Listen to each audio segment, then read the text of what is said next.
समाज में अगर रह रहे हो ना, तो एक चीज ध्यान देने की कोशिश करना हमेशा, कभी भी अपना डर, कभी भी अपनी कमजोरी दूसरों को मत बताना, किसी को भी नहीं, चाहे वो कितना ही खास को ना हो। सर एक चीज ध्यान समझना, आपका डर उसी समय पर किसी और के लिए ताकत बन जाता है। आपका डर समाज का ताकत बन जाता है। एग्जाम्पल समझाऊं? रात में कभी ऐसा हुआ कभी आपके साथ कि रात में बाइक वाइक लेकर के अकेले सुनसान कहीं से आ रहे हो और चार लड़कों ने रास्ते में रोक लिया आपके बाइक और चार एकदम ऊंची आवाज में पूछेंगे, कहां से आ रहे हो?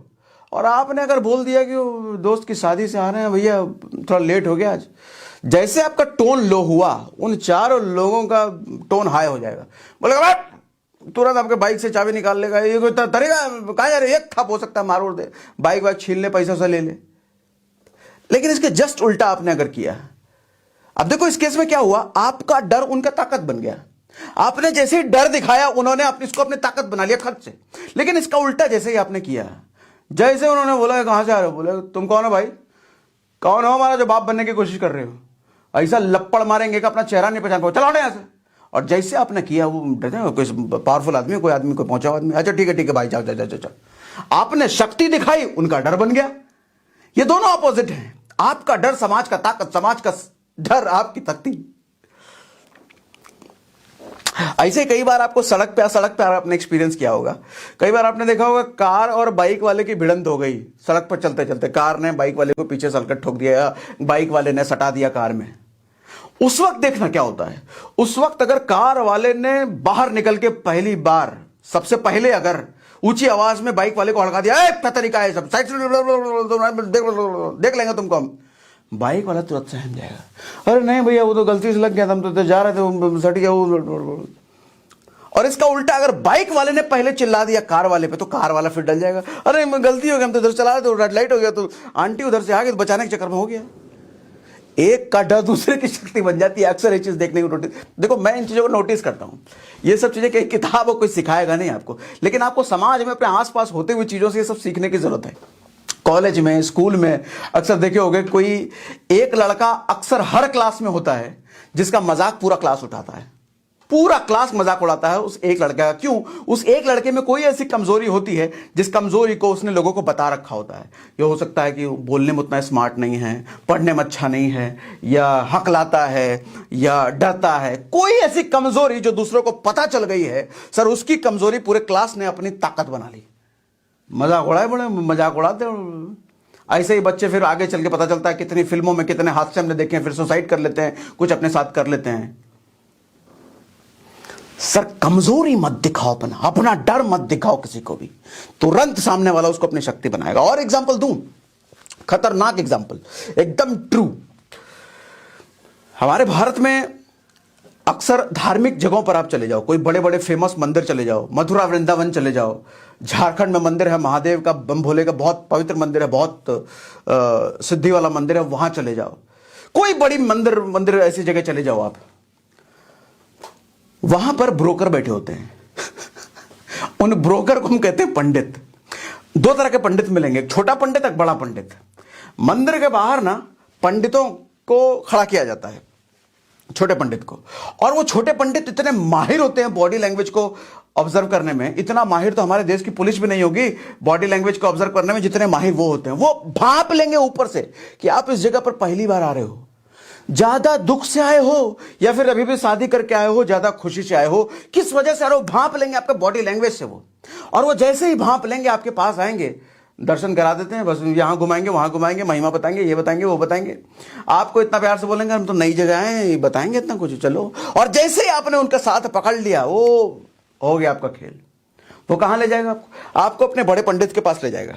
बड़ा पंडित, अच्छा बड़ा पंडित का स्ट्रेटेजी देखो, अंदर जैसे बड़ा पंडित बैठा रहेगा, वो बड़ा पंडित वो भी आपको ऑब्जर्व करेगा। अच्छा इन्होंने इशारे में तब तक आपको बिठाने से पहले सिग्नल दे दिया होता है, मोटी पार्टी है, निकाल लेना, काट देना, शादी करके आए अभी भी, काम केल कर देना। वो बड़ा पंडित सबसे पहले आपसे कनेक्शन बनाने की कोशिश करेगा, प्यार मोहब्बत से, अच्छी अच्छी बातें बोलेगा आपको। अच्छा शादी करके आए, ओके, बहुत बढ़िया। लक्ष्मी का रूप है आपकी पत्नी, हाँ, तो खुश कर देगा आपको। आप जैसे सुनोगे मेरी पत्नी लक्ष्मी का रूप, खुश हो जाओगे। अच्छा, अगर बाल बच्चे भी साथ में गए हैं तो कहेगा कृष्ण है, या कभी कह देगा ये राम है। अच्छा, दो भाई अगर हैं, दो बच्चे हैं, कहेगा ये कृष्ण बलराम है, दूसरा कह देगा राम लक्ष्मण है। ये सब सुन करके आप एकदम खुश हो जाओगे, मोहित हो जाओगे। पंडित के पास और सट के बैठा होगा, और कुछ बताइए, और कुछ बताइए हमारे परिवार के बारे में। बेटी अगर है तो कह देगी लक्ष्मी है। अच्छा, बेटी नहीं है, पत्नी है, तो पत्नी को ही लक्ष्मी का रूप बनाते हैं। कुछ भी ऐसी चीज करेंगे जो आपको खुश करेंगे। उसके बाद जिस जगह पर आप गए हो वहां भगवान की महिमा और उनकी अचीवमेंट बताएंगे। भगवान के साथ ऐसा हुआ था, इन्होंने ऐसे किया, मतलब भगवान की ताकत वहां आपको बताई जाएगी भरपूर तरीके से। आप और अच्छा, इतने महान, इतना महान, यहां ये सिद्धि हुआ है, अच्छा इस जगह पे ऐसा हुआ है। आप सुनते सुनते सुनते सुनते सुनते वो बेसिकली कर क्या रहा है, वो उस जगह की ताकत आपको बताता चला जा रहा है, और आप साथ में आपका बॉडी लैंग्वेज भी भांप रहा है। आपकी अंदर से देखो श्रद्धा बढ़ रही है, लेकिन श्रद्धा के साथ साथ आपका डर, इसको कहने कहूंगा, गलत मत समझना, क्योंकि डर भी है। हम भगवान से प्रेम कम, डरते ज्यादा हैं। नहीं डरते, हाँ भगवान बुरा मान जाएंगे, चढ़ा दो, भगवान बुरा मान जाएंगे, ये कर दो। अरे जैसे हमारे माँ बाप होते हैं ना, वैसे ही भगवान होते हैं। भगवान सिर्फ इतना चाहते हैं कि आप ईमानदारी से अपना काम करो, जिस चीज के लिए धरती पे भेजा है वो काम करो, दूसरों की मदद करो, दूसरों की हेल्प कर दो, किसी का बुरा मत करो, और मुझे याद रखो। इतना चाहते हैं भगवान। लेकिन आपके डर का फायदा उठाते हैं ये। आपको पहले तो कनेक्शन बना लिया आपके बड़े पंडित ने। कनेक्शन बनाने के बाद धीरे से आपको कहेंगे चंदा देना है। इनको अगर खुश करना है भगवान को तो चंदा देना पड़ेगा।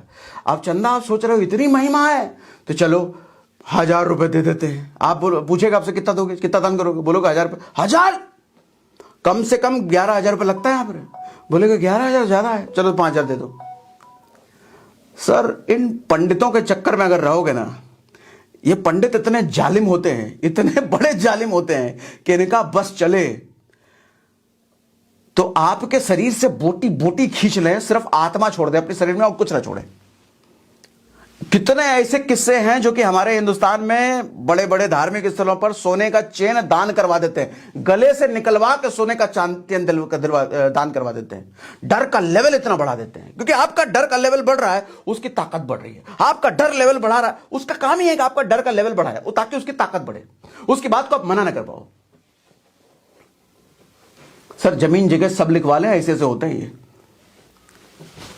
सर, आस्था रखना गलत नहीं है, मैं खुद आस्था रखता हूं, मैं खुद बड़ा प्रेमी हूं भगवान का, लेकिन ऐसे डर के साए में नहीं। आपका डर किसी और की ताकत बन जाएगा। अच्छा, एक और बात, पहले ये आपको दान देने के लिए स्वेच्छा से बोलेंगे कि अपना जो इच्छा है वो दान दे दो। अपनी इच्छा से अगर आप बोलोगे 500 रुपया, ये कम से कम 10 टाइम्स को बढ़ाएंगे। 500 इतना छोटा, कम से कम 5,000 दो। आपने अगर बोल दिया 5,000 दो, 5,000 इतना छोटा, वो भाप लेंगे ना, वो भाप लेंगे। जितना ये बोल रहा है उससे 5-10 गुना बढ़ाई देना। 5,000 अगर बोलो 25,000 दिलवाएंगे आपसे। ये टेक्निक होती है उनकी, पूरा ट्रेंड है। वो सेल्समैन के भी बाप होते हैं, वो पंडित नहीं है, वो सेल्समैन के भी बाप हैं, और लुटेरे सेल्समैन होते हैं। उनके चक्कर में ना पड़ना। किसी भी धार्मिक स्थल पर जाओ, पूजा पाठ करो अपना शांति से, अपनी इच्छा जो बनती है दान देने की। देखो, दान ऐसी चीज है ना, हर किसी को करना चाहिए। कहा भी जाता है कि दान से ज्यादा पुण्य कुछ भी नहीं होता है, सबसे बड़ा पुण्य दान होता है। लेकिन दान ऐसा हो जो आपकी इच्छा से हो, कोई मजबूरी में, कोई प्रेशर में, कोई डरा धमका कर आपसे अगर दान करा रहा है, फिर उस दान का कोई फायदा नहीं है, कोई फायदा नहीं है। दान अपनी इच्छा से होना चाहिए, और दान गुप्त होना चाहिए। ऐसा दान हो जो किसी को पता ना चले। लेकिन वो तो जबरदस्ती है, गन पॉइंट पे आपको, गन पॉइंट के इतना डरा के अगर दान करवा रहा है तो एक तरह से गन पॉइंट पे ही करवा रहा है वो आपको। ऐसा दान किसी का कोई फायदा नहीं है। जाइए, अपनी श्रद्धा से जो बनता है दान कीजिए, पूजा पाठ कीजिए, निकल जाइए। ऐसे ब्रोकरों के चक्कर में मत पड़िए। आपको देखने में लगता है पंडित है, बहुत सिद्धि वाला, पंडित नहीं, वो ब्रोकर है। वो ओ माय गॉड मूवी देखा है ना, बहुत सही दिखाया है उसमें। तो आपका डर किसी और की ताकत बन जाता है। ध्यान रखना, अपना डर कभी किसी को मत दिखाना, अपनी शक्ति दिखाओ। शक्ति दिखाने का मतलब ये नहीं कि रोड पर मारते पिटते किसी को चलें, कहीं चलना है साइड से चलो एक तपांचा लगा दिया, ऐसा नहीं। देखो, आपका अगर आतंक बढ़ रहा है तो कोई ना कोई फिर राम और कृष्ण के भेष में आएगा जो आपकी खेल खत्म कर देगा। शक्ति का मतलब यह नहीं होती किसी को दुराचारी बन जाओ, अत्याचारी बन जाओ। शक्ति का मतलब यह है कि अपनी अचीवमेंट बढ़ाओ, अपनी कामयाबी का लेवल बढ़ाओ, और पैसा कमाओ, खूब पैसा कमाओ, अपने परिवार को समृद्ध बनाओ। जैसे जैसे आपकी अचीवमेंट बनती है ना, समाज आपकी शक्ति को मानता चला जाता है। अरे बाप रे बाप, बहुत पैसा वाला, बहुत मेहनत किया, बहुत कामयाब आदमी है। डर नहीं दिखाना अपना किसी को। डरो, डरने में गलती नहीं है, लेकिन दूसरे को पता नहीं चलना चाहिए कि आप डर रहे हो, ये तो खेल कर देगा वो आपका।